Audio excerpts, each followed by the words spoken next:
All right. Hello, one. Hello, all. Thank you so much for tuning into week 2 of the Violence Prevention Alliance's Peace in the Pandemic series. My name is Janelle Llewellyn, and I'll be the one moderating and guiding the discussions for this session. Now, last week we would have spoken about community engagement and protecting vulnerable families. This week we'll be speaking about coping mechanisms for our children in COVID-19. Now, for those who didn't tune in last week, welcome. Just want to inform you of what the VPA does. We are a not-for-profit organization, simply just finding solutions to create safe environments in our country and ways and mechanisms on how to end violence. Also, I'll be discussing our social norm study. We touched somewhat last week, and I'm not going to dwell too much on it this week. However, I just want to inform the panelists and you tuning in at home or wherever you are that we'll be pulling out 3 thematic areas out of the study that I consider applicable when discussing children. Now, those will range from how we go about promoting the well-being of our children, how we can go about re-socializing our parents, and how we can use social media tools for good, especially in the time of the pandemic. Now, we have an awesome, fabulous team from the Child Resiliency Program. We have Program Director Dr. Scott, affectionately called Auntie Kim here at the VPA, and by the children at the center. She is a medical doctor, she's a public health specialist, so she's coming to us with years of experience, years of knowledge of working with children and making them resilient. Also, we have 2 hardworking facilitators. I mean, they've been doing a lot before. They're doing so much more now. I'm going to introduce you to Mrs. Sheena Copeland and Mr. Paul. For the purpose of the discussion, I may alternate between Auntie Sheena and Uncle Paul. Now, panelists, I'm just going to ask you to give a brief introduction in about a minute or so, just letting the persons know what you do at CRP. And Dr. Scott, I'm going to ask you if we can spend a little bit more time speaking about CRP. Okay. I think I should talk with Dr. Scott first. Yes, go ahead. The Child Resiliency Program is a program of the Violence Prevention Alliance that focuses on children at risk for violence. So we have referrals from 22 feeder schools across the island, particularly in Montego Bay, Falmouth, YMCA, and Boys Town. And the neighboring guidance counselors and teachers will refer the children after school to this program where we actually build resilience. So we're gonna hear a dog barking, we're gonna hear a little bit of interference, and the reason we're doing that is because we want to demonstrate some of the challenges that we've been having in reaching our children and in doing some of our WhatsApp learning in the realities of this COVID. Yes. But one thing about the resiliency program is that we are geared to bounce back from adversity, and our team has been amazing in acclimatizing to the new circumstances. And the truth of the matter is the whole concept of resiliency is bouncing back from a challenge. And so COVID is just yet another of many challenges that our children and our families have been facing, and which we have been trying to equip them to be better able to handle. So that's really the concept of the Child Resiliency Program. It's usually an after-school program, but for the moment in COVID, we have literally converted it into a much simpler process of predominantly feeding and reading. So I just want to pause and let you introduce our 2 coordinators for the YMCA and Boys Town. They can introduce themselves. Uncle Paul, we'll start with you first. Okay. Good evening, everybody. Paul, myself affectionately called Uncle Paul. And I place my heart, my head, and my hands in this program because it is such a wonderful program, reaching and touching the lives of so many children and so many parents. And I wanted to share a little quote which says, "A child is like a butterfly in the wind. Some can fly higher than others, but each one flies the best it can. Why compare one against the other? Each one is different. Each one is special. Each one is beautiful." And having said that, we bring the kind of love and share because we are sincere and we care. We want the children to have a sense of belonging, a sense to know that they are loved and they are cared for and they are respected on all fronts. Thanks, Great, awesome. Auntie Sheena. Hi, everyone. I'm Auntie Sheena. My right name is Sheena Hillary Copeland, but everybody call me Auntie Sheena. I'm the coordinator at Boys Town, and I am the life of the party. As anyone comes into Boyston and they see me, I'm always happy. I'm always laughing. I'm a bubbly person because I believe when you give love, you get it back. Thanks, Anne. Great. Thank you so much. Trust me when I say it's a great team. Even the preamble, so many laughs. The children must love them in the days. But getting to serious matters now, and I'm going to ask you to put on the doctor hat. My apologies, Dr. Scott. And we're going to get into some statistics from the social norm study. Now, it would say that violence is first experienced by children in the home. And even though we know that the study was predominantly done in at-risk communities, medium and high-risk communities, some data here is still concerning. 70% of children are subjected to regular and physical punishment. And also some teachers use physical punishment and threats up to grade 7. Now, how does the Child Resiliency Program go about addressing these issues, and inform us on why it is essential to just dispel these norms from an early age, based on your observations and time at CRP? Well, the challenge with physical punishment is one that is ingrained in our culture, and it has been coming out even in our data to support those data in terms of the children that are referred. I would say up to 90% have reported domestic violence in the home, and basically it's having a ripple effect into how parents are disciplining their children. So usually at Child Resiliency, we try to have an approach that helps parents to focus on positive discipline versus punishment. And just to give an example, we just have 4 R's that we try to focus on in terms of being better able to discipline rather than punish.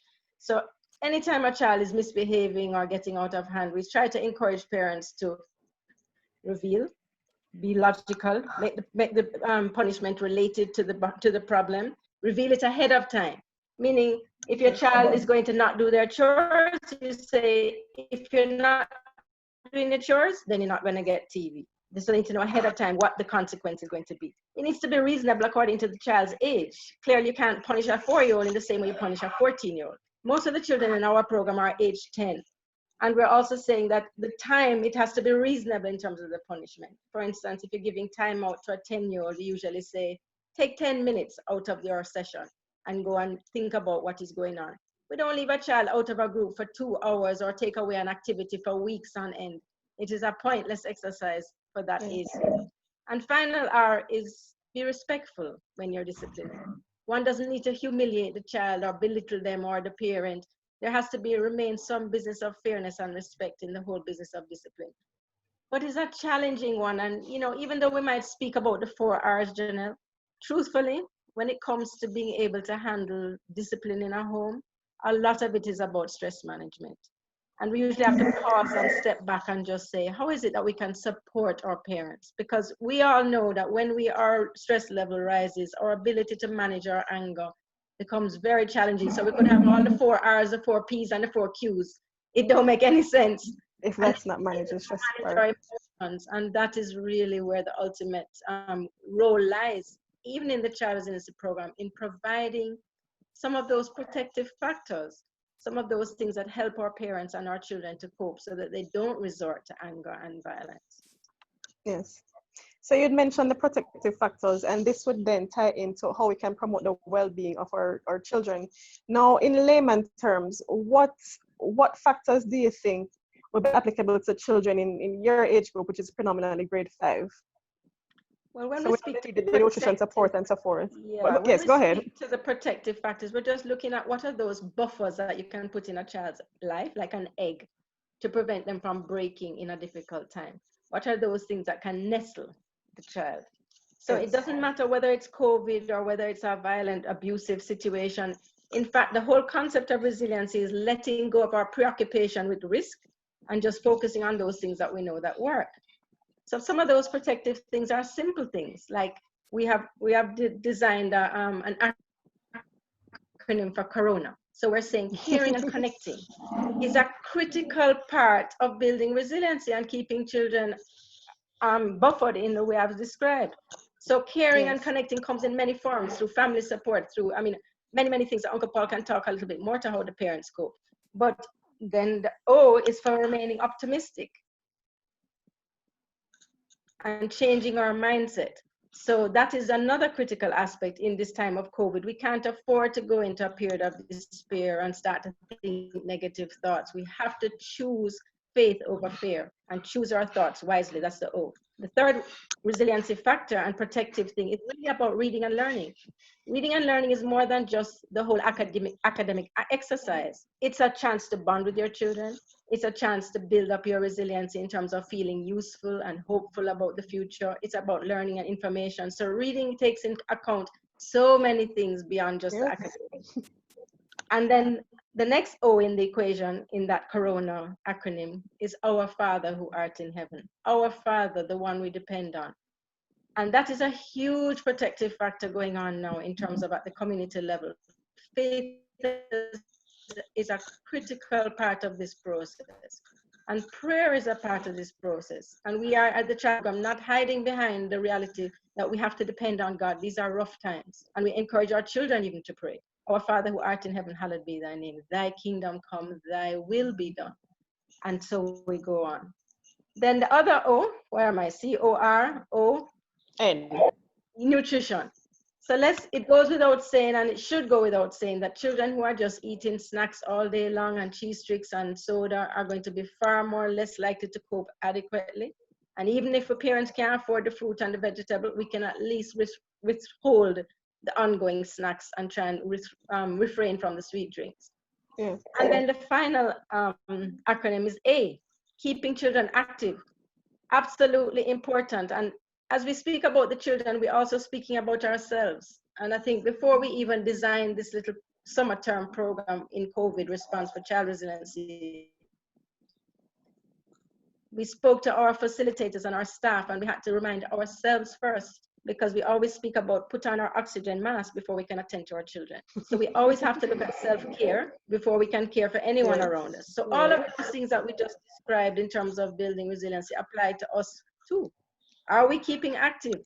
Are we still, getting in our exercise and our creative time? These are many, we don't have the time to go into all the protective buffers, but those are some, and those are the ones that we're focusing on for this particular term at the Child Resiliency Program. Okay. So I'm just going to allow Uncle Paul to just speak, a little bit about some little tips that we usually give to the parents themselves in terms of their coping strategies. Okay. Before you come on, Uncle Paul, we have a request to repeat the 4 R's, Dr. Scott, if you can for us, please. The 4 R's is that the discipline has to be revealed ahead of time, revealed. Let the child know before you give the punishment what is actually going to happen when they disobey. It needs to be related logically to the behavior. So in other words, if the child spill over the juice, on the couch, and you want to punish them because every time they leave the cup there and they spill over, then you punish them in a small way. If you found that they're lying and they've been out on the road when they should have been at home, and they come in and say that they've been home all the time when in fact they were out on the road, that might require another level of punishment. So it has to be related logically to the behavior. It has to be reasonable in terms of its extent and the time.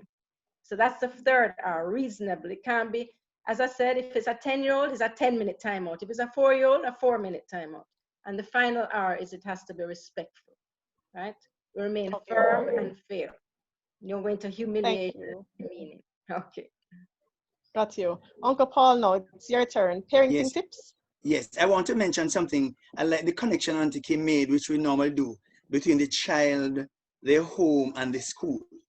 Because, the home is an integral part of the whole development of the child, and the parents play a very important as part of it. And Oscar Wilde, one great writer, said, children begin by loving their parents.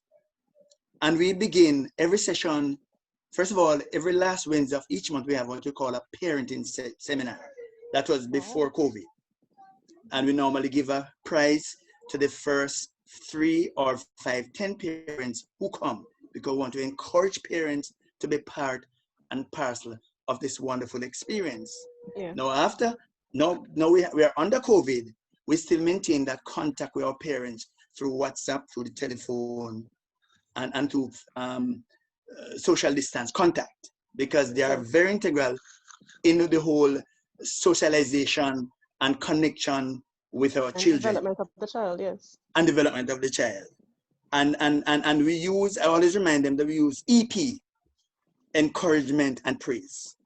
Very important, encouragement and praise, just to follow up what Auntie Kim said. But I just want to mention 5 things, if I may, on how we normally do and say to these parents to help them to cope with COVID, because coping matters. And there's a ring to it. Coping matters. It matters if you cope. The first one I want to mention is, yes, we encourage them to keep what you call a joy journal, or a joy diary, or a joy book. Make an effort to notice things that bring you joy, happiness. Write them in a journal, a special book, a diary, and read them every day. Very important. The second point I want to mention is listen to music. We encourage them to listen to music at home at pleasant volume. Organize board games for the children. Tell stories. Now is the time when they get to sit with their children and share stories, share things in the past. The other point is we encourage them to be positive. Think positive. It will help your immune system. And if your immune system needs to be good, to be very good, it is now. Negative thoughts can depress their immune system and make it weak against the virus. Very important. We encourage them to practice acceptance. And then we ask them to list 5 or say 10 worst things that could happen and accept the possibility. Then take steps to avoid those things and to diffuse those things. And finally, wear a rubber band around your hand or your wrist and snap it every time something unpleasant comes in your mind or your heart. Can you imagine having a rubber band? And once something unpleasant comes in your heart or your mind, you just snap it, and that will tell you, get rid of it. Stay clear. Close it off. Reprogram the mind. And as you mentioned the mind, if I may say, we encourage them to get adequate rest. Rest Very is important. The rest is the best in order to cope in these times. Because what we're saying, Uncle Paul, is that nothing is in a vacuum. So sometimes I think we have tended to focus on this business of discipline without just providing some simple coping strategies for parents. And to take off our hat of judgment, because sometimes they're just not coping, that is creating some of the behavior. And sometimes the levels of challenges that are happening in these families are not happening, their financial realities beyond conception at this time. So I just wanted to just bring in Auntie Sheena on that note in terms of some of the first response that we've had to do at the Child Resiliency Program level. Couldn't focus on violence and domestic violence and counseling and hotlines. It had to go straight to Auntie Sheena. We'll let you just take it away from there. What was our first response at the family level? Okay, our first response, when we did our assessment, we realized that we had to continue to feed our parents, because nutrition is a very important aspect of the Child Resiliency Program, and all participants of the program, 60 to 70 participants per day. Per center. Thank you. Receives a warm cooked meal, and they look forward to that, because most students, that's their last meal and that's their dinner. So they look forward to that. So when we assessed our situation, we realized that we had to put a bridge right there in order to meet the needs of the families. So we decided to do a care package, and with that, we came together and we thought about the stuff that would be a part of the package. And let me tell you, it is not easy.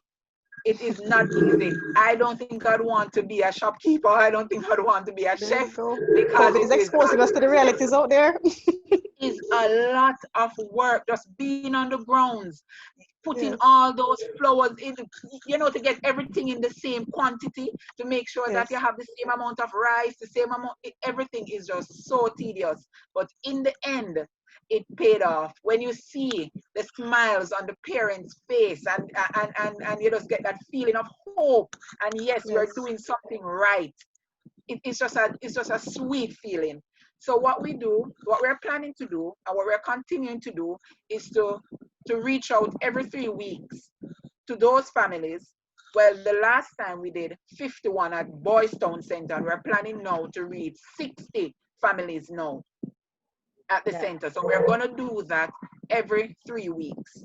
And in that package also, Antashina, just to mention, is that also we're having reading material, because part of the process, as I said, for feeding and reading is that we want to keep up with our video learning.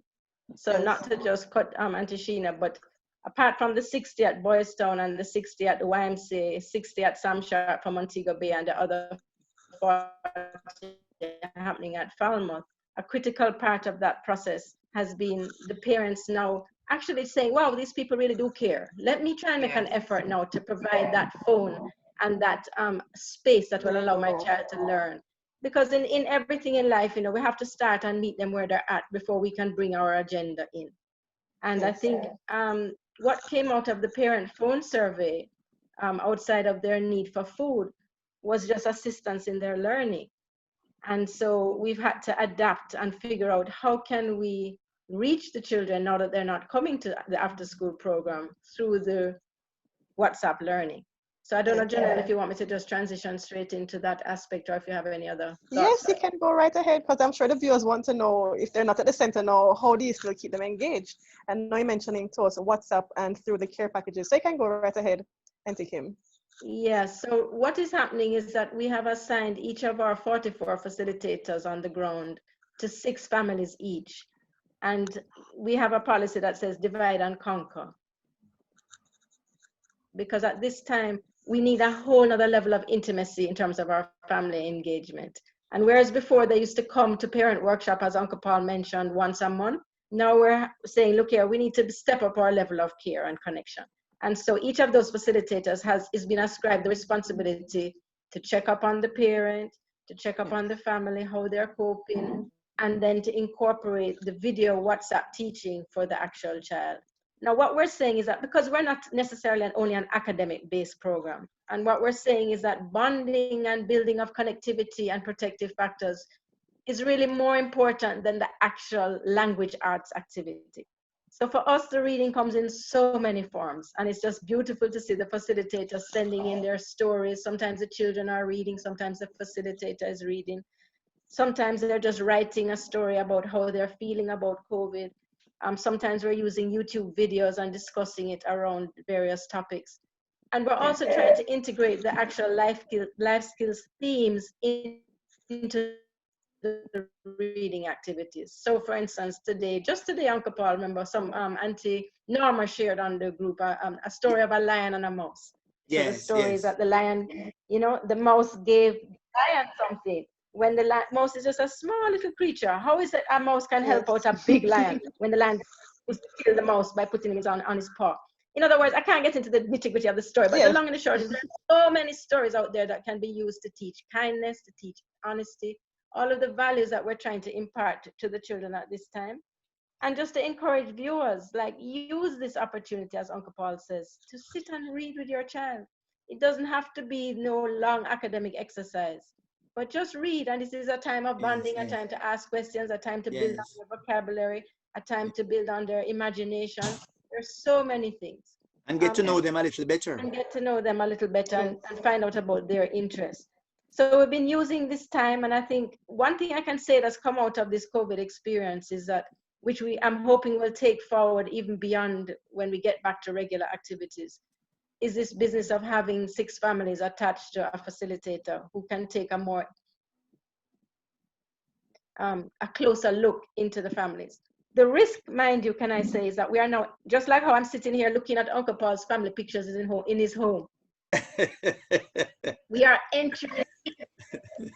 entering into the families that are struggling, and they are entering into our home. And it means that, it's another level of intimacy that we have to be very careful with things like online sexual exploitation. We have to be very, very mindful of maintaining our professional standards. These are things that we can't just jump into in the long run without being very mindful and careful and prayerful in how we go forward. Agreed. When it's coming in, aunties and uncle, first one, parents don't have time or patience. They're feeling stressed, even depressed. How does this affect the children during the lockdown time? Don't know who wants to jump in and answer this one. Let me just jump in there. This thing called stress, it affects both children and parents. So if a parent is stressed, the child is gonna feel Gonna be it. stressed. They're Yes. gonna feel it. So we always, as Uncle Paul is the champion for the parenting team. It don't even make sense with starting with the child. We have to focus on how we can support parents. And if you're out there feeling depressed, parents, as I'm speaking to you now, first of all, you have to know you're not alone. A lot of persons out there are feeling the way you're feeling. Most importantly, at this time, you cannot stay isolated even in our isolation. This is a time more than ever we have to reach out and care and connect. Pick up the phone, call a friend. Pick up the phone and call a family member. Every single day, write down the name of one person that you're going to pick up and call. And make that connection. That's the first thing. Keep up that optimism. Choose to have positive thoughts. I'm going to go through the corona again, because at the end of the day, that is what is required. That is it, yes. We have to remain faithful to God. Use a little time, use the time that we have, the quiet time, to remember who is in charge, and let go and let God do his thing. But in most of the parties, like when you choose to encourage others, you're going to find that yourself is lifted. Nutrition goes without saying. We have to spend extra time to be special to our bodies and eat properly. And we have to keep exercising. If we don't get those endorphins going, we're going to lose it. So that's my jumping. And if I may add, can I add something more? Yes, please. Sure, Just Mr. to say- Messam. Just to say, if the parent is gonna be stressful and is gonna cry with somebody. It's more healing when you cry with somebody and cry than when you cry alone. And we always encourage our parents to take a little passage from the Bible. Isaiah 48 verse 5 says, "Fear not, for I am with thee." Proverbs 56 says, "What time I am afraid, I will trust in thee." Sometimes we have to look within and look to that higher source of help and assistance. And it doesn't matter whether you're Christian, yes or no. You look to that higher source of power. And we always encourage them, and again, to nothing is permanent, and this too shall pass. Yeah. And when you arise in the morning as a parent, think of what a precious privilege it is to be alive, to breathe, to think, to enjoy, to love. Think of something beautiful, a beautiful rose, and knowing that, yes, you're alive. And once there's life, there's definitely hope. HOPE. And can I just jump back to the child, from the child's perspective? As parents, I think sometimes we need to lower our expectations a little, depending on the level. I mean, every family is handling this thing differently. But now is not the time, in my humble opinion, where our children need to be keeping up at the highest level of their academia. That's not what they're going to remember. They're going to remember how they felt in this experience, if they felt safe, if they felt loved, if they felt supported. Yes, we want to keep up with their academia. We want to make sure they're not slipping completely. But at the same time, we have to be realistic with our expectations, and parents need to take it down a notch. You know what I mean? Those that are feeling stressed out about keeping up with their schoolwork, that's one type of parent. You have others who are doing nothing. So mind you, I'm also speaking to those category of parents who are allowing the children just to sit and watch TV all day long, which is neither helpful either. And we have to encourage them to step in a little bit. Yes. But sometimes just being honest with our child goes a far way. We can just let them know, we're feeling stressed. This is a difficult time. And let the child feel like they are also able to express their feelings. And sometimes, yes, please jump in, Auntie Sheena. Go ahead, I'm Auntie saying Sheena. with a quick example. I remember yesterday I was feeling so down in the morning, and I woke up late, and then my son who is 8, class begins at 9, and I woke up at 8:30, and I was so just rushing, and I was saying, "No man, you have to start. And when I looked at him, I realized that he started crying. And I said, "What happened to you?" And he said, "Mommy, I can't manage this. I want to go to class in real life."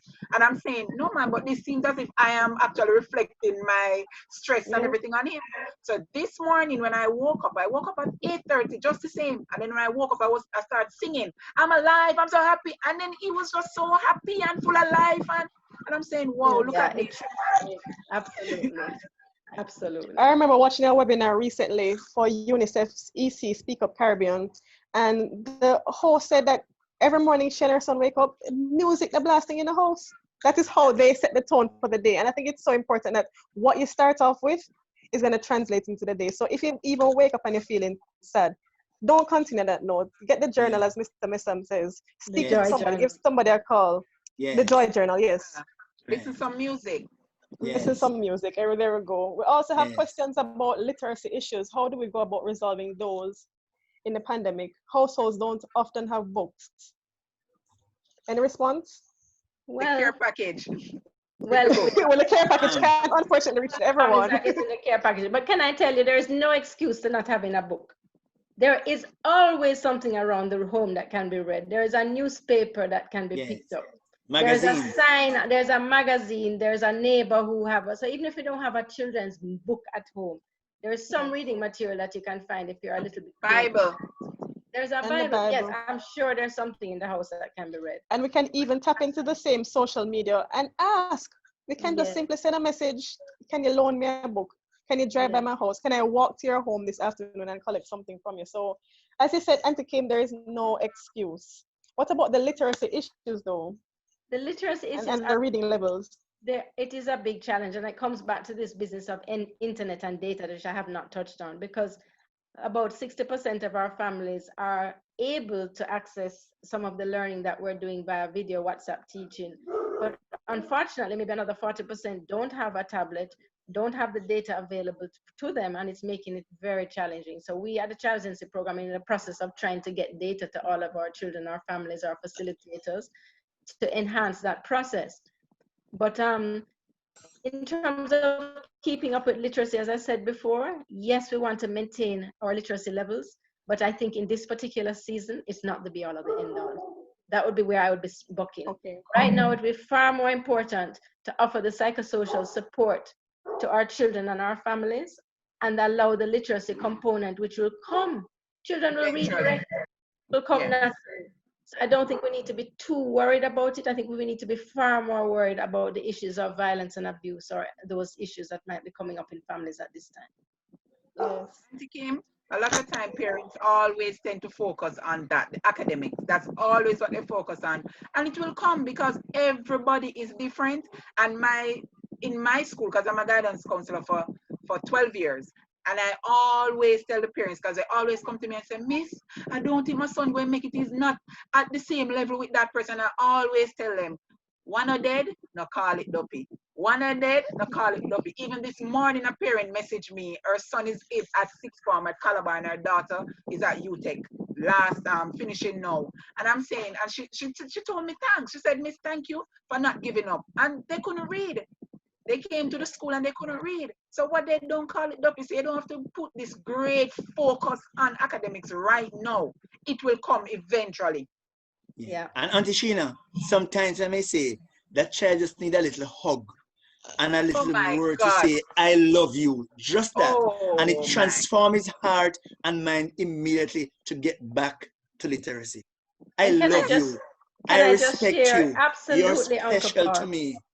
And just to share our facilitators' experience, Janelle, it gives me goosebumps, when I talk about it, because when you see children reading with their facilitator at 8 o'clock at night and sending messages saying, I love you, happy Mother's Day. 5 o'clock this morning, I get WhatsApp call from a parent, Uncle Paul, to say, Miss, he may have reading class today because I'm going to leave my phone before I go to my domestic work so that he can get a chance to do reading class at 11. So suddenly there's a level of motivation to keep up with their literacy. Why? Because the caring came first. And until we can put that part in, then the literacy will flow. The children want to learn. Them asking for reading material. But what about the parents who can't read though? How does it happen in the CRP where you find that the parents aren't literate? How you resolve that? We have some parents who are not literate, and to be honest with you, that is where our facilitators come in terms of reading with the child. In other words, we're not depending on the parent to do the literacy sessions. We're encouraging them to encourage the child to get involved. But it's not, to be honest with you, it's not the majority, even if they're able to read the basic lower level stories. But for us at the Child Resiliency Program, we're more focusing on our facilitators providing the reading and the literacy to the children. Okay, got you. You spoke about access and you quoted a figure of 60%. Is it that they don't have access to the device? I know we spoke with some heart math teachers the other day, and they said that sometimes they have to share the phone with the parents, and I believe you just mentioned that as well. How are you finding that challenge now? It's a challenge, I'm going to be frank. But what we found, as I said, is that the parents are motivated now to help, and that has been rewarding. In other words, they're jumping hoops to allow their child to have a phone from the brother, or And whether making the necessary sacrifice. they're leaving their phone at home while they go in the time that they know they're going to have their reading class. And so for the most part, it's not the device that's the issue. What is more bucking us is the data. Because, you know, when a parent has $200 to spend on their last tin food, and we're asking them to put that into a gigabyte of data, it's hard. And especially with the video WhatsApp, it takes a little bit more data than just sending a worksheet. So that has been mostly where we're focusing on now, trying to still work with Flow and Digicel to see, I mean, how we can get data out to all of our families. And it is just a reminder, this COVID, you know, is opening up our eyes to what needs to be there from before. It's also opening our eyes to that reality that we only have 2 major providers now. And if we had held on to some of those smaller internet providers, that Digicel, I don't want to speak out of turn, because I love my Digicel and my Flow. But when them shark up all the small fish to take up 2 monopolies, and we're left with, you know, very little choice to be able to have small internet providers to provide to some of these families, it's a problem. And it's going to create a further inequity in society that already exists, and that is concerning. We have to address it.